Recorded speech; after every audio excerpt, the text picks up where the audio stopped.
Hi friends, అందరికీ నమస్కారం. అంజలి కథలకి స్వాగతం. కాశీ మజిలీ కథలు 145వ భాగం. క్రోధనుని కథ. గాయత్రీదేవి ఆలయమున్న దీవికి శక్తి ద్వీపమని పేరు. ఆ దీవికి 4 మూలల 4 శక్తి ఆలయాలు ఉండగా మధ్యలో ఈ గాయత్రి ఆలయం ఉంది. ఆ ద్వీపానికి చేరిన వాళ్ళని శక్తులు మింగేస్తాయని ప్రచారంలో ఉండటంతో మనుషులెవరూ ఆ ద్వీపానికి రారు. సముద్రంలో వెళుతున్నప్పుడు కూడా దానికి తగలకుండా దూరం నుంచే వెళతారు. అందువల్ల ఆ దీవి చాలా రహస్యంగా ఉంటుంది. తాళధ్వజుని 4 కుమారులు దేవకన్యలతో 4 దిక్కులకు చేరి కేళి విలాసాల్లోనూ కామక్రీడల్లోనూ మునిగి నెల రోజులని ఒక గడియలా గడిపేశారు. ఒకరోజు విక్రముడు మధుమతితో, ప్రేయసి, మా వృత్తాంతమంతా మీకు చెప్పాం కదా. క్రోధనుణ్ణి జయించకుండా మేము మా దేశానికి తిరిగి వెళితే మమ్మల్ని అందరూ పరిహసిస్తారు. కానీ సముద్రంలో క్రోధనుడు అమర్చిన యంత్రాల వల్ల మా ఓడలు మునిగిపోయాయి. కాబట్టి సముద్ర ప్రయాణం చేసి వరుణావతి పురానికి వెళ్ళటం ప్రమాదకరం. ఆకాశ మార్గంలో వెళితే పని సులువైతుంది. అందుకని మీరు దేవలోకం నుంచి ఒక విమానం తీసుకురాగలరా అని అడిగాడు. తమ లోకంలో విమానాలు వేల కొద్దీ ఉంటాయని, అయితే అవి దంపతులు విహరించడానికి మాత్రమే ఇస్తారని, తాము ఇంతవరకు కన్యలుగానే అక్కడి వారందరికీ తెలుసునని, వివాహం జరిగిందని, మానవులను భర్తలుగా పొందామని తెలిస్తే ఆగ్రహిస్తారని భయంగా ఉందని, ఏదైనప్పటికీ గాయత్రీదేవి వరప్రసాదం గురించి చెప్పక తప్పదని, తాము వెళ్ళి వీలైనంత తొందరలోనే విమానంతో తిరిగి వస్తామని మధుమతి చెప్పింది. ఆ రాత్రి అందరూ గాయత్రీదేవి ఆలయంలో సమావేశమై తమ భార్యలను విమానం కోసము స్వర్గానికి పంపించడానికి నిర్ణయించుకుని క్రోధనుడి మీద ఎలా దాడి చేయాలో ఆలోచించడం మొదలుపెట్టారు. దేవకాంతలు తెల్లవారుజామునే స్వర్గలోకానికి వెళ్లారు. వారి రాక కోసం రాజపుత్రులు ఎదురు చూడసాగారు. వాళ్ళు చెప్పిన రోజున తిరిగి రాకపోవడంతో బాధపడ్డారు. వాళ్ళని తిరిగి భూలోకం రానియకుండా అడ్డుకున్నారని విక్రముడు భావించాడు. 2 రోజులు గడిచినా వాళ్ళు రాలేదు. వాళ్ళ సహాయాలు లేకపోతే తాము అక్కడి నుంచి కదలలేమని తెలిసి ఉండటంతో రాజపుత్రులు వెళ్ళి గాయత్రీదేవిని ప్రార్థించారు. ఆ రాత్రి అక్కడే విశ్రమించారు. అంతలో గంటల చప్పుడు వినిపించడంతో తల ఎత్తి ఆకాశంలోకి చూశారు. విమానం రాకును గమనించి ఆనందంతో గంతులు వేశారు. అది వచ్చి ఆలయ మంటపం దగ్గర ఆగింది. అందులో నుంచి దేవకాంతలు బయటికి వచ్చారు. వాళ్ళు తమ తమ భర్తలను కౌగలించుకొని ఆనంద బాష్పాలతో వాళ్ళ తలలు తడిపారు. ఇలాంటి వియోగ బాధను ఇంతకు ముందెప్పుడూ అనుభవించలేదని, ఇంత ఆలస్యం ఎందుకు చేశారని విక్రముడు అడగగా మధుమతి ఆ వృత్తాంతమంతా ఇలా వివరించింది. మేము అక్కడికి వెళ్ళగానే మా పరిచారికలు చూసి దాదాపు నెల రోజులుగా భూమండలంలోనే ఉండిపోయినందుకు కారణం అడిగి మేము కనిపించడం లేదని ఇంద్రునికి తెలియచేశామని చెప్పారు. అతడి అనుమతి లేకుండా ప్రతి శుక్రవారము భూలోకానికి వెళుతున్నందుకు అతడు కోపగించుకున్నాడట. అది తెలిసి మేమెంతగానో భయపడ్డాం. అతడి దర్శనం చేసుకోవటానికి 10 సార్లు ప్రయత్నించినా మాకు సాధ్యపడలేదు. ఒకరోజు మా వాళ్ళని పిలిపించిన ఇంద్రుడు మా గురించి అడుగగా వాళ్ళు ఆ రోజే వచ్చేశారని, అందుకే మళ్ళీ మిమ్మల్ని ఇబ్బంది పెట్టడం లేదని మా వాళ్ళు సర్ది చెప్పేశారు. తర్వాత అతడు మమ్మల్ని రమ్మన్నాడు. తనను అడగకుండా భూలోకానికి ఎందుకు వెళ్లారంటూ అతడు మమ్మల్ని ప్రశ్నించాడు. అప్పుడు మేము బృహస్పతి గారే వెళ్ళమని చెప్పారని, అక్కడ శక్తి ద్వీపంలో ఉన్న గాయత్రీదేవిని పూజిస్తే కోరికలు తీరుతాయని చెప్పారని, అలా 6 సంవత్సరాలుగా ప్రతి శుక్రవారము పూజించడంతో చివరి రోజున మా కోరికలు తీరి మానవులను భర్తలుగా పొందామని ఇంద్రుడితో చెప్పాం. అందుకు కోపంతో ఇంద్రుడు, ఎవరో యువకులు మిమ్మల్ని మోసం చేశారని, ఇక ముందు తనకు చెప్పకుండా భూలోకం వెళ్ళొద్దని, మీ వాళ్ళు మీకు సంబంధాలు చూస్తున్నారని చెప్పాడు. అంతలో బృహస్పతి గారు రావటంతో జరిగిందంతా ఆయనకి తెలియచేశాం. ఆయన ఇంద్రుడితో, గాయత్రీదేవి ఎవ్వరికీ దర్శనం ఇవ్వకపోయినా కోరుకున్నది తీరుస్తుందని, వీళ్లకు మానవుల్ని భర్తలుగా ప్రసాదించిందని, వాళ్లను నిరాకరించి మళ్లీ వివాహం చేయాలనుకుంటే ఆ జగన్మాత ఆగ్రహిస్తుందని చెప్పడంతో ఇంద్రుడు శాంతించాడు. మా వివాహాలని అంగీకరించాడు. అప్పుడు మేము విహరించడానికి ఒక విమానం కావాలని అడుగగా ఒక చీటీ రాసిచ్చి ఇంద్రుడు మమ్మల్ని విమానశాల అధికారి దగ్గరకు పంపించాడు. మాకు నచ్చిన ఒక విమానాన్ని తీసుకొని పరిచారికలకు మాత్రమే చెప్పి ఇక్కడికి వచ్చేశాం. అందుకే ఆలస్యమైంది అంటూ మధుమతి వాళ్ళకి ఆ వృత్తాంతమంతా వివరించింది. అదంతా గాయత్రీదేవి మహిమేనని గ్రహించి వాళ్ళంతా ఆ దేవుని స్తుతించారు. మనం అనుకున్న చోటికి ఈ విమానం తీసుకువెళ్తుంది కాబట్టి ఇప్పుడు వరుణావతి నగరం వెళ్లేలా కోరుకుందాం. అక్కడ మమ్మల్ని దింపేసి మీరు స్వర్గలోకానికి వెళ్ళండి. మేము పిలవగానే తిరిగి వస్తారన్న నమ్మకం కలిగింది. క్రోధనుణ్ణి యుద్ధంలో జయించాక మిమ్మల్ని పిలుస్తాం. అప్పుడు అందరం కలిసి మా దేశం పోదాము అని విక్రముడు పద్మావతితో చెప్పడంతో ఆమె అంగీకరించింది. తెల్లవారే సమయానికి వాళ్ళని వరుణావతి నగరంలో దింపేసి దేవకాంతలు నలుగురు స్వర్గలోకానికి వెళ్ళిపోయారు. యతులను క్రోధనుడు గౌరవించి ఆదరిస్తాడని అంతకుముందే విన్నవాళ్ళవటంతో రాజపుత్రులు నలుగురు యతివేషంలో శంకరమఠానికి చేరుకున్నారు. అక్కడున్న ఇతర సన్యాసులు వీరిని సాదరంగా ఆహ్వానించి మీరు ఎక్కడి నుంచి వస్తున్నారు, ఎంతకాలం ఉంటారు మొదలైన ప్రశ్నలు అడిగారు. ఇక్కడ ఎంతకాలం ఉన్నా తమకు అభ్యంతరం లేదు, కానీ మీ పూర్తి విషయాలు రాజుగారికి తెలియజేయవలసిన బాధ్యత తమపై ఉంది కాబట్టి మీ గురించి చెప్పండి అన్నారు. మీ రాజు సన్యాసులను ఆదరిస్తాడని, విద్యాబల సంపన్నుడని తెలిసి అతన్ని చూడడానికి వచ్చామని, అన్ని దేశాలు తిరిగే సన్యాసులకు స్వస్థలమనేది ఉండదని, మీరు తమకేమీ ఇవ్వనవసరం లేదని, తాము భిక్షాటనం చేసి భుజిస్తామని, సర్వము బ్రహ్మమయమని, ఆ నామం తప్ప ఇంకేది తమ చెవిని చేరలేదని వాళ్ళు చెప్పడంతో మహానుభావులుగా భావించి భయభక్తి విశ్వాసాలతో వాళ్ళ వెనకే ఆశ్రమవాసులు తిరగసాగారు. వారు పొద్దున్నే లేచి స్నానం చేసి కాషాయ వస్త్రాలు ధరించి భిక్షాటనం కోసం నగర వీధుల్లోకి వెళ్ళేవారు. అన్ని చోట్ల యంత్రాలు కనిపించాయి. వారికి సముద్రం నుంచి శత్రువులు నగరంలోకి చేరినా వీధుల్లోకి వెళ్ళలేని విధంగా వాటిని అడ్డంగా ద్వారాలలా ఆ యంత్రాలను ఏర్పాటు చేశాడు క్రోధనుడు. యతివేషంలో తిరుగుతున్న రాజపుత్రులు తమకు నచ్చిన ఇంటి ముందే ఆగి భిక్ష అడిగేవారు. కేవలం బియ్యం మాత్రమే తీసుకునేవారు. ఇతరత్రా ఏమైనా ఇస్తే వెంటనే మరొకరికి దానం చేసేసేవారు. ఎవరైనా భిక్షకి ఆహ్వానిస్తే పాలు తీసుకునేవారు. ఇంతటి నియమనిష్టలు కలిగిన నిత్యం నారాయణ మంత్రం జపించే యోగులను తామింతవరకు చూడలేదని ఆ నగర ప్రజలందరూ అనుకోసాగారు. వాళ్ళిచ్చే పళ్ళు, ఇతర ఆహార పదార్థాల కోసము పిల్లలు ఎప్పుడూ గుంపులుగా వాళ్ళ చుట్టూనే తిరుగుతూ ఉండేవాళ్ళు. సంతానం లేని స్త్రీలు వాళ్ళని దర్శించుకోగా కొన్ని మంచి మంచి మాటలు చెప్పి సంతోషం కలిగించేవారు. క్రమంగా వాళ్ళ కీర్తి మఠం నుంచి అంతఃపురానికి పాకింది.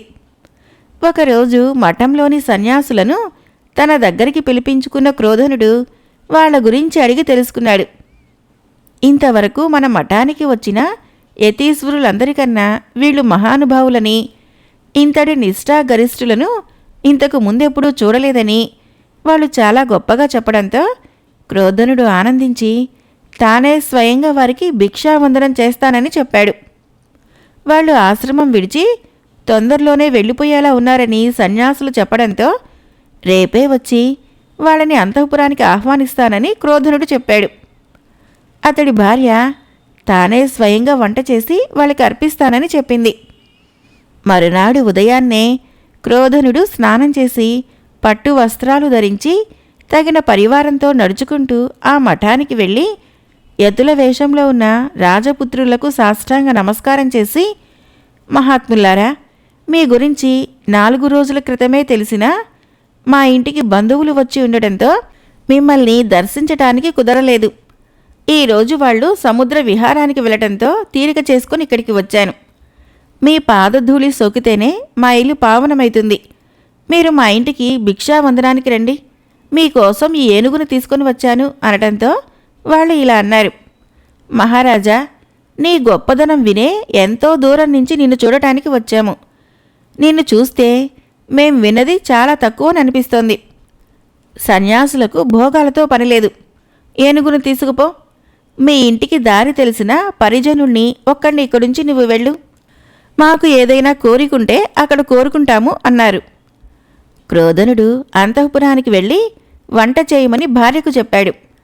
ఇంతలో కపట ఎత్తులు కత్తులు ఇతర ఆయుధాలు ధరించి వాటిని బయటకు కనబడనీయకుండా కాషాయ వస్త్రాలు ధరించి గొప్ప వైభవంగా క్రోధనుడి అంతఃపురం చేరారు. వాళ్ళ కాళ్ళు గడిగి నీళ్లు తన తల మీద భార్య తల మీద చల్లుకున్న క్రోధనుడు వాళ్ళను కూర్చోబెట్టి భిక్ష ఇవ్వడానికి సిద్ధమైతూ ఉండగా వాళ్ళు ఇలా అన్నారు. తమకు యుద్ధమనే భిక్ష కావాలని, నీ భుజబల పరాక్రమాలు తెలిసేలా తమలో ఒక్కడితోనైనా ద్వంద్వయుద్ధం చేయమని, తాము తాళధ్వజుని కుమారులమని, నువ్వు మంత్రబలాలలో శత్రువుల్ని జయిస్తున్నట్లే తాము తంత్రబలంతో అంటే ఎతులుము అని నమ్మించి ఇక్కడి దాకా చేరుకున్నామని, ఇది మోసం కాదని క్షత్రియ ధర్మమని అనటంతో ఒక్కొక్కరుగా వచ్చినా నలుగురు ఏకమై వచ్చినా తన పరాక్రమం ముందు నిలబడలేరని, మీకు గదతోనే తగిన సమాధానం చెబుతానని క్రోధనుడు యుద్ధానికి సిద్ధమన్నాడు. వారిలో విక్రముడొక్కడే గదతో పోరాడుతుండగా ఆ ద్వంద్వ యుద్ధాన్ని మిగిలిన వాళ్ళు చూడసాగారు. మంత్రులను భటులను ఆ గదిలోకి రానియకుండా రాజపుత్రులు అడ్డుకుంటున్నారు. భయంతో అంతఃపుర స్త్రీలు గదుల్లోకి దూరి కిటికీల్లో నుంచి చూడసాగారు. అంతలో చారుమతి అనే యువతి క్రోధనుడు యుద్ధంలో బలహీనపడటం గమనించి అతడి భార్యకు తెలియచేసింది. ఆమె ఏమాత్రమూ దిగులు పడకుండా, ఆయన ఇలాంటి వాళ్ళని ఎందరినో ఇంతకుముందు జయించారు, వాళ్ళ పరాక్రమము ఈయన ముందు దిగదుడుపు అని బదులిచ్చింది. చాలాసేపు విక్రముడితో గదాయుద్ధం చేసిన క్రోధనుడు బలం క్షీణించటంతో గట్టి దెబ్బలు తింటూ బాగా అలసిపోయి ఒక్క క్షణం ఆగమని ఆయాసం తీర్చుకుంటానని విక్రముడితో అన్నాడు. అప్పుడతడు, ఆయాసం తీర్చుకునేరా, తొందరేమీ లేదు. పాపం, నాతో దెబ్బలు తిన్నావు కదా, యంత్రబలాన్ని పక్కన పెడితే నీ బలం ఎంతో ఇప్పుడు తెలిసిపోయింది. నీకు గదా యుద్ధంలో అంతగా ప్రావీణ్యం లేదనుకుంటా. పోనీ ముష్టి యుద్ధం చేద్దామా, లేక బాణాలు విల్లు తీసుకొని పోరాడదామా? నీకేది ఇష్టమో చెప్పు. అన్నిటిలోనూ ఇంతే ప్రతిభ ఉంటే యుద్ధం మానేసి నా కాళ్ళు పట్టుకొని శరణు వేడుకో అనడంతో శక్తి తగ్గిన రోషం తెచ్చుకొని అతడి మీదకి ఉరికి ముష్టి యుద్ధానికి సిద్ధపడ్డాడు. విక్రముడు ఎంతో సునాయాసంగా క్రోధనుణ్ణి ఎత్తి పట్టుకొని నేలకేసి కొట్టి గట్టిగా పొదివి పట్టుకొని మోకాళ్ళ మధ్యలో ఉంచి కదలనీయకుండా చేశాడు. దాంతో, చచ్చాను, నీ ముందు నిలవలేను, నీ పరాక్రమానికి మెచ్చుకున్నాను, జయపత్రిక ఇప్పిస్తాను వదులు అంటూ క్రోధనుడు ప్రాధేయపడ్డాడు. అంతలో అతడి భార్య పరిగెత్తుకుంటూ వచ్చి, మహాత్ములారా, మీరు లోకైక వీరులు కాబట్టే యంత్రాలతో రక్షించబడుతూ శత్రు దుర్భేద్యమైన ఈ నగరాన్ని చేరగలిగారు. భోజనానికి పిలిచి రాజుని ఆ భోజనశాలలోనే పరాభవించడం ధర్మం కాదు. నాకు పతిభిక్ష పెట్టండి అని వేడుకుంది. విక్రముడు చిరునవ్వుతో, అమ్మా, మేము నీ భర్తను జయించామని అనుకోవద్దు. కొంత సమయం ఇస్తాం. సైన్యాన్ని సమకూర్చుకొని మీ దగ్గరున్న మహావీరులందరినీ తీసుకుని వచ్చి యుద్ధం చేయమనండి. అందులో కూడా మేమే గెలిస్తేనే విజయపత్రికలు ఇప్పించండి. మీకు 3 రోజులు గడువిస్తున్నాం. మేము ఆ మఠంలోనే ఉంటాము అన్నాడు. మంత్రులను భటులను లోపలికి రమ్మని చెప్పి రాజపుత్రులు 4 మఠానికి వెళ్ళిపోయారు. అయ్యో, భూలోక చక్రవర్తులందరూ నా పేరు వింటే గడగడలాడిపోతారు. ఇప్పుడు ఈ వీరులు ఎక్కడి నుంచి వచ్చారు? వీళ్ళకి జయపత్రికలు ఇప్పిస్తే నగరంలో నేనెలా తలెత్తుకొని తిరగగలను? ప్రేసి, ఇలాంటి పరాభవం ఇంతకు ముందెప్పుడు నేను పొందలేదు. మన ఇంటికి వచ్చిన బంధువులు మహావీరులని చారుమతి చెప్పింది కదా, వాళ్ళీ రాత్రికి ఇంటికి వస్తారు కాబోలు. వాళ్ళందరూ ఇంట్లో ఉన్నప్పుడైనా వీళ్ళని భిక్షకి పిలిచాం కాదు.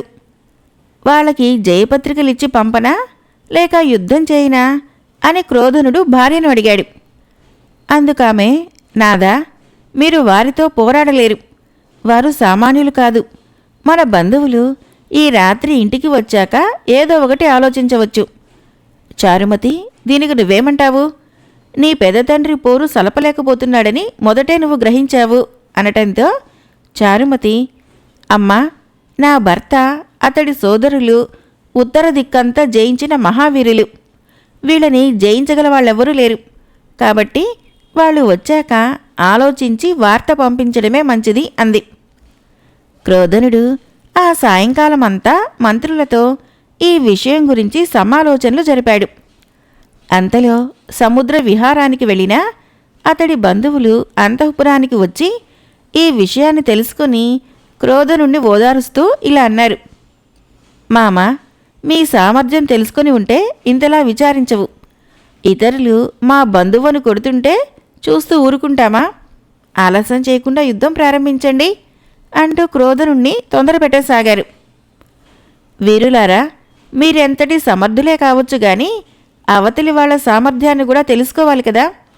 నేను కూడా మీలాగే నాకెవరూ సాటి లేరని గర్వపడేవాణ్ణి. యుద్ధం అంటే ఒక పండుగలా భావించి ఉత్సాహంగా పాల్గొనేవాణ్ణి. ఇప్పుడా మాట చెబితేనే వణుకు పుడుతోంది. వాళ్ళు సామాన్యులు కారు. విజయపత్రికలు ఇచ్చేస్తే వెళ్ళిపోతారు. లేదంటే రేపు యుద్ధంలో మిమ్మల్ని కూడా జయించి ఈ నగరాన్నే హస్తగతం చేసుకుంటారు అని క్రోధనుడు చెప్పినా ఆ బంధువులు వినిపించుకోలేదు. తమ ప్రతాపమేమిటో తెలుసుకోక ఇలా భయపడుతున్నారని, మీ సేనలతో యోధులతో కూడా తమకు పని లేదని, తమ గుర్రాలు ఇప్పిస్తే చాలని తెల్లారగానే యుద్ధం ప్రకటించమని అనటంతో క్రోధనుడు ఎట్టకేలకు అంగీకరించి అలా ఆ వార్తని మఠానికి తెలియచేశాడు. మరునాడు సూర్యోదయానికి ముందే ఆ బంధువీరులు 5 ఆయుధాలు తీసుకుని గుర్రాలెక్కి మఠానికి వెళ్లారు. క్రోధనుడు ఇంటి దగ్గరే ఉండి చారుమతితో వీళ్ళెవరి కుమారులు, ఎంతటి వీరులు అని ఆమె భర్త గురించి, అతడి సోదరుల గురించి అడిగాడు. అప్పుడు ఆమె, తండ్రి, వీళ్ళు తాళధ్వజుని కుమారులు. ఉత్తర దిగ్విజయ యాత్రకు బయలుదేరి ఎందరో రాజులను ఓడించి వాళ్ళ నుంచి కప్పాలు వసూలు చేసిన యోధులు. నన్నెత్తుకుపోయిన మధుడనే రాక్షసుని సంహరించింది కూడా వీళ్లే. ఇటువంటి వీరులను నేనింతవరకు ఇంతకు ముందెప్పుడూ చూడలేదు అంది. అది విన్న క్రోధనుడు, ఏమిటి, వీళ్ళు తాళధ్వజుని కుమారులా? ఆ కపటయతులు కూడా తాము తాళధ్వజుని కుమారులమని చెప్పినట్లు జ్ఞాపకముంది. వీళ్ళు వాళ్ళు అనదమ్ములు కారు కదా అన్నాడు. అందుకు ఆశ్చర్యపోయిన చారుమతి, అయితే అవ్వచ్చు. తాళధ్వజునికి 20 మంది కుమారులట. పెద్దవాళ్ళు 5 పూర్వ దిగ్విజయ యాత్ర చేసి వచ్చారు. వీళ్ళు సులోచనుడి తర్వాత వాళ్ళు కావచ్చును. అందుకే ఇంత పరాక్రమం ప్రదర్శించారు. వీళ్ళంతా అన్నదమ్ములైతే మనం ధన్యులమే. అది తెలుసుకోవటానికి రణరంగానికి ఎవరినైనా పంపించండి అంది. క్రోధనుడు ఒక పరిజనుడిని యుద్ధం దగ్గరికి పంపించి యుద్ధం ఎలా జరుగుతుందో తెలుసుకొని రమ్మన్నాడు. అతడు వెళ్ళిన కాసేపటికి తిరిగి వచ్చి ఇలా చెప్పాడు. దేవా, మన వీరులు గుర్రాలనెక్కి అక్కడికి చేరేసరికి వాళ్ళు కూడా యుద్ధానికి సిద్ధంగా ఉన్నారు. మన వారి గుర్రాల ముఖాలంకారాలు చూసిన వాళ్ళలో వాళ్ళేదో చర్చించుకొని ఆయుధాలు వదిలి క్రిందకి దిగి మన వారి దగ్గరికి వచ్చి నమస్కరించారు. మన వీరులు వారిని చూసి, ఓహో, మన తమ్ముళ్ళు కూడా వచ్చి ఉన్నారే అంటూ క్రిందకి దిగి కౌగలించుకొని విజయ, విక్రమ అని పేర్లు పెట్టి పిలిచి ఆనంద బాష్పాలు కార్చారు. అప్పుడు విక్రముడనే శత్రువీరుడు, అన్నలారా, మీరు ఉత్తర దేశాలకు వెళ్లారు కదా, ఇక్కడికి ఎలా వచ్చారు? ఈ రాజుకెలా చుట్టాలయ్యారు? మీ గుర్రాలను చూసి గుర్తుపట్టాం, లేకుంటే ఘోరమే జరిగేది అని అడిగాడు. అప్పుడు అందరి వీరులు కలిసి మఠం చేరి వేదిక మీద కూర్చొని తమ తమ వృత్తాంతాలు ఒకరికొకరు తెలియచేసుకున్నారు. నగర ప్రజలంతా వాళ్ళ చుట్టూ గుమిగూడి ఉండటంతో కొన్ని మాటలు వినపడలేదు. వినపడినంతవరకు వారి కథ ఇలా ఉంది. మేము ద్వారవతి అనే పుణ్యక్షేత్రం చేరి శ్రీకృష్ణుని పూజించి తిరిగి వచ్చేద్దాం అనుకుంటున్నాం. అంతలో మా బసకి ఒక పరిచారికుడు వచ్చి, మీ శౌర్య పరాక్రమాలు విన్న మా రాజు మిమ్మల్ని చూడాలని వచ్చి నిలబడి ఉన్నారు, రమ్మంటారా అని అడిగాడు. మేము అతడిని సాదరంగా లోపలికి ఆహ్వానించాం. అతడు తన కథ చెప్పడం మొదలుపెట్టాడు. తన పేరు అవంతీశ్వరుడని, తన కుమార్తె చారుమతిని అల్లారుముద్దుగా పెంచి స్వయంవరం ఏర్పాటు చేయగా ఆ రోజు ఒక బ్రహ్మరాక్షసుడు వచ్చి ఆమెను అపహరించుకుపోయాడని, ఇప్పుడామె ఎక్కడ ఉందో ఎలా ఉందో ఏమీ తెలియదని, కూతురి కోసం తన భార్య బెంగ పెట్టుకుందని, ఇది గమనించిన ఆమె అక్క తమని తన దగ్గరికి తీసుకురమ్మని పరిజనుల్నిచ్చి పంపించిందని, అలా తాము ఓడలెక్కి తమ తోడలుడైన క్రోధనుడి ఇంటికి వెళుతున్నామని, దారిలో ఈ పుణ్యక్షేత్రం కనిపించడంతో కొన్ని రోజులుందామని ఇక్కడ ఆగామని, ఇంతలో మీ గురించి తెలియటంతో చూసిపోదామని వచ్చామని అతడు చెప్పాడు. అది విని హరివర్మ, మీ కూతురు చారుమతి తమ దగ్గరే ఉందని, ఆమె తనను వరించిందని, ఆమె క్షేమంగా ఉందని చెప్పి చారుమతిని అవంతీశ్వరుడికి చూపించాడు. కూతుర్ని చాలా కాలానికి చూసిన ఆనందంలో ఆ రాజు ఆనంద పారవస్యంతో ఆమెని అక్కున చేర్చుకున్నాడు. మా కథంతా అతడికి వివరంగా తెలియచేశాం. అతడు మా ప్రయాణాన్ని ఆపి క్రోధనుడి బలపరాక్రమాల గురించి, రాజ్య వైభవం గురించి గొప్పగా చెప్పి, ఆ విశేషాలు చూస్తూ కొంతకాలం అక్కడే ఉండి వద్దామని చెప్పి మమ్మల్ని ఇక్కడికి తీసుకొని వచ్చాడు. మమ్మల్ని క్రోధనుడికి పరిచయం చేసి మా గురించి తెలియచేయటంతో అతడు మమ్మల్ని సొంత అల్లుళ్లాగా భావించి ఎన్నో మర్యాదలు చేశాడు. నిరంతరం మాతోనే ఉండేవాడు. యంత్రబలాల గురించి వివరించేవాడు. ఇక్కడికి దగ్గరలోని దీవిలో ముత్యాల తీగలున్నాయని తెలుసుకుని అక్కడికి వెళ్ళాం. తిరిగి వచ్చేలోగా మీరు క్రోధనుడి ఇంటికి వెళ్ళి అతన్ని పరాభవించారు. ఇది తెలుసుకొని ఇంటికి చేరి క్రోధనుడిని ఓరడించి యుద్ధానికి సిద్ధమై ఇక్కడికి వచ్చాం. దేవుడి దయవల్ల మిమ్మల్ని కలుసుకున్నాము అని చెప్పి క్రోధనుడి పరిచారకుడు వాళ్ళంతా వచ్చేస్తున్నారు అని కూడా చెప్పాడు. అది విన్న చారుమతి తన అనుమానమే నిజమైందని, ఇప్పుడందరూ నీ బంధువులేనని చెప్పింది. అంతలో రాజపుత్రులందరూ మేళతాళాలతో అంతఃపురం చేరి క్రోధనుడికి నమస్కరించారు. హరివర్మ తన తమ్ముళ్ళ వృత్తాంతమంతా క్రోధనుడికి వివరించాడు. అతడు సిగ్గుపడుతూ విక్రముడి పరాక్రమాన్ని పొగిడాడు. బంధువని తెలియక పోరాడినందుకు తనని క్షమించమని విక్రముడు క్రోధనుడిని అడిగాడు. అతడు ఆ బాధంతా మరిచిపోయి ఆనందంగా వాళ్ళందర్నీ లోపలికి తీసుకొని పోయి కొంతకాలం సంతోషంగా గడిపాడు. వాళ్ళంతా ఓడల మీద ద్వారవతిలో ఉన్న తమ సైన్యాన్నంతటినీ కన్యాకుబ్జ నగరానికి చేర్చవలసిందిగా వర్తమానం పంపించి తలుచుకోగానే ఆ దేవకాంతల విమానంతో సహా ప్రత్యక్షం కావడంతో అందరూ కలిసి కన్యాకుబ్జ నగరానికి ఆ విమానంలో బయలుదేరారు. ఒకచోట విమానాన్ని ఆపిన హరివర్మ శ్రీధరుని కోటలోకి వెళ్ళాడు. అతడు శ్రీముఖుని సోదరుడు అని తెలుసుకున్న శ్రీధరుడు అతన్ని సాదరంగా ఆహ్వానించాడు.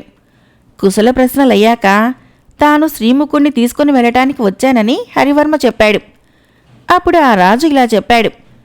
క్రోధనుణ్ణి జయించాలని బయలుదేరిన రాజపుత్రులు సముద్ర మార్గ మధ్యమంలో యంత్రబలాలకు చిక్కుకొని మునిగిపోయారని తెలుసుకున్న శ్రీముఖుడు తన సోదరులు చనిపోయారని, ప్రయాణము ప్రమాదకరమని తెలిసి కూడా పంపించానని ఎంతో బాధపడ్డాడు. ఇక వారు తిరిగి రారని, తాను ఇక్కడ ఉండటం అనవసరమని ఎంతమంది చెప్పినా వినిపించుకోకుండా తన భార్యని తీసుకుని కన్యాకుబ్జ నగరానికి వెళ్ళిపోయాడు. తన సోదరులు బ్రతికే ఉన్నారన్న విషయం తెలియని శ్రీముఖుడు ఇంటికి వెళ్ళి తల్లిదండ్రులకు వీళ్ళు మరణించారని చెబితే ఎంతగానో దుఃఖిస్తారని, తాము తొందరగా అక్కడికి వెళ్ళాలని హరివర్మ శ్రీధరుడికి చెప్పి విమానంలో తమ నగరానికి వెళ్ళిపోయారు. వాళ్ళ ఇంట్లో తమ మిగిలిన సోదరులు తల్లిదండ్రులను ఓరడిస్తున్నారు. ఇదే వస్తారు అదే వస్తారని ఎదురుచూస్తుంటే పిడుగులాంటి వార్త వినవచ్చిందే అని ఆర్తి చెందుతున్న సౌభాగ్య సుందరి శోకం ఆపడం ఎవరికి శక్యం? ఎక్కువ మంది పిల్లలు పుట్టినా చాలామంది మరణించారని, ఉత్తర దిక్కుకు వెళ్ళిన వారి వార్తలేవీ తెలియటం లేదని, తూర్పు వైపు వెళ్ళి దిగ్విజయ యాత్ర చేసిన వాళ్ళు మాత్రమే కష్టాలు అధిగమించి తిరిగి వచ్చారని, తాను ఆ సముద్రంలో మునిగి తన కుమారులను కలుసుకుంటానని ఆ తల్లి దుఃఖిస్తోంది. ఆ సమయంలో మేడ మీద విమానం ఆపించి క్రిందకి దిగిన విక్రముడు, విజయుడు మొదలైన వారు తాము బ్రతికే ఉన్నామని వాళ్ళకు తెలియచేసి తమ తమ భార్యలను పరిచయం చేసి తమ తమ వృత్తాంతాలు వివరించి తల్లిదండ్రులను ఆనంద పారవస్యులను చేశారు. అందరూ కొడుకులు కోడళ్ళు తన దగ్గరే ఉన్నారని, ఇక తనకే లోటు లేదని ఆ తల్లి సంతోషంగా కాలం గడపసాగింది. ఇంతవరకు చెప్పిన మణిసిద్ధుడు తర్వాత కథను పై మజిలీలో చెప్పసాగాడు.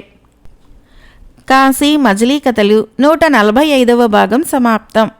ఫ్రెండ్స్, నా కథలు నచ్చినట్లయితే మన ఛానల్ని తప్పకుండా సబ్స్క్రైబ్ చేయండి, లైక్ చేయండి, షేర్ చేయండి, కామెంట్ చేయండి. Thank you.